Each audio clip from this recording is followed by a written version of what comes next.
जय श्री राम एवरीवन। तो श्री कृष्ण जी आपको क्या बताना चाह रहे हैं इस सिचुएशन में? भगवान कह रहे हैं कि सच को जानना अलग बात होता है, सच को मानना अलग बात होता है, सत्य के बारे में बोलना अलग बात होता है। ये तीन अलग अलग तरीके होते हैं लाइफ को जीने के। तो भगवान जी आपको यही इंडिकेट कर रहे हैं कि आपका अपना एक तरीका है। हो सकता है कुछ लोग तीनों में बहुत अच्छे हों, तो आप क्या है, एक पावर हाउस हो, आप एक ऐसे इंसान हो जो एक जगह पर स्थिर रहो तो भी अपना काम करते रहेंगे। आप हैं इसलिए सब कुछ है, आप हैं इसलिए सब है। तो आप ये नहीं सोचिए कि आप जा करके कुछ करेंगे तो ही होना है। मे बी आपके थ्रू जो हो रहा है वही वाइड फैले या वो जाए जहां पर भी जाना है उसको। तो आप जगह परिवर्तित करने का मत सोचो, आप अपने वॉइस को आगे बढ़ाने का है। आप अपने बोलते रहो कॉन्स्टेंटली। कुछ लोगों के लिए कहा जा रहा है कि आप बोलते रहिए, अपना काम करते रहिए, लेकिन उतना ही करो जितना जरूरी है। एक्सट्रीम लेवल पर मत जाओ।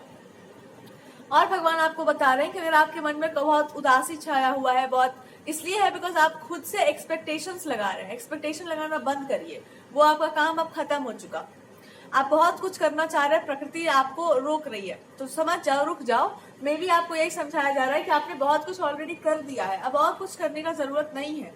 जो भी आपको करना है आप स्लो एंड स्टडी, जब भी समय आएगा तब आप करना। तो समय के साथ चलिए, रिदम के साथ चलिए, रिदम तोड़ने का जरूरत नहीं है। कुछ लोगों के लिए गाइडेंस आ रहा है कि अगर आपने बहुत बोला है, बहुत कुछ आपने बोल बोल करके प्रीच किया है, सो आपने क्या जानबूझ के जानकर बोला है या फिर आपने कहीं से पढ़ करके बोला है? अगर आपने उसको कहीं से रीड करके बोला है तो आपसे कहा जा रहा है कि वो उस पढ़ाई का आपके जीवन में जो भी सार्थकता रहा हो या दूसरों के जीवन में जो भी रहा हो, क्या आपने सच में उस चीज को जीवन में डाला? आपने नहीं डाला तो वो झूठ के ही समान होगा एक तरफ से, बिकॉज आपने उस चीज को स्वीकारा नहीं है जीवन में। आपने केवल पढ़ा है और जाना है और प्रीच किया है, तो एक वो अलग बात होती है। और उसको जानना और समझना और उसको जीवन में उतारना एक बहुत अलग बात होती है। दूसरा यहाँ पर मैटर ये भी है कि अगर कोई इंसान ऐसा है जिससे आप एक्सप्रेशन चाहते हैं, वो एक्सप्रेस कर रहा है अपने आप को और आप उसको स्वीकार नहीं कर पा रहे, तो आप अपने अंदर देखिए, क्या आपके अंदर कुछ ऐसा है कि आप भावनाओं को स्वीकार नहीं कर पाते हैं किसी के?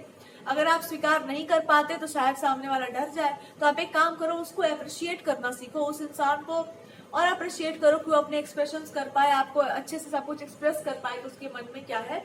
आप ज्यादातर अगर उसको अप्रिशिएट नहीं करेंगे तो हो सकता है वो इंसान बहुत कुछ आपको एक्सप्रेस ना कर पाए।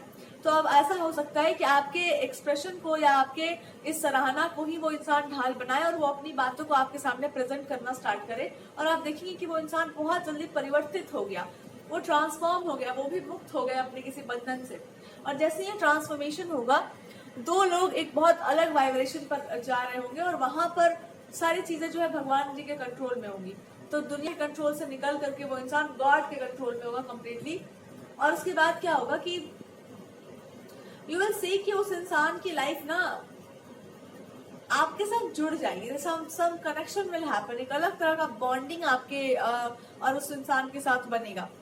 बहुत ही अच्छा, एक बहुत स्पिरिचुअल लेवल की बॉन्डिंग, पर वो इंसान ऐसा आपको लगेगा ना कि आप उसमें है और वो आप में, एक झलक सी आ जाएगी एक दूसरे की, आप दोनों की। और वही यूनियन का निशानी होता है, वही एक तरह से इंसान के अपने आप के साथ जुड़ जाने का निशानी होता है, या फिर किसी और इंसान के प्रेम में आने का निशानी होता है। दूसरा, कृष्ण भगवान जी आपको ये बोलना चाह रहे हैं कि मेरे कंट्रोल में होने का अर्थ ये नहीं है कि आप दुनिया से दूर हो जाएंगे। मेरे कंट्रोल में होने का मतलब है कि आपको दुनिया आपके हृदय पर चढ़ेगी ही नहीं, आपके हृदय पे हम ही बैठे हैं। तो अगर यही हो रहा है ना कि संसार में कुछ भी आपके हृदय पर जा ही नहीं रहा है, तो समझ जाना कि तुम मेरे ही कंट्रोल में हो कम्प्लीटली। तो इसमें आपको प्रॉब्लम क्या है? कुछ लोगों के लिए ऐसा हो सकता है कि आप एक ऐसे लेवल पर कोई काम करना स्टार्ट करेंगे जिसका बहुत वैल्यू हो सकता है फ्यूचर में, और जिसका आप अपने लाइफ पे ही प्रभाव देखेंगे। जैसे ही आप वो काम करना स्टार्ट करेंगे, यू विल सी कि उसका इम्पैक्ट क्या पड़ता है आपके ऊपर। तो गॉड आपको कोई ऐसी ब्लेसिंग देने वाले हैं।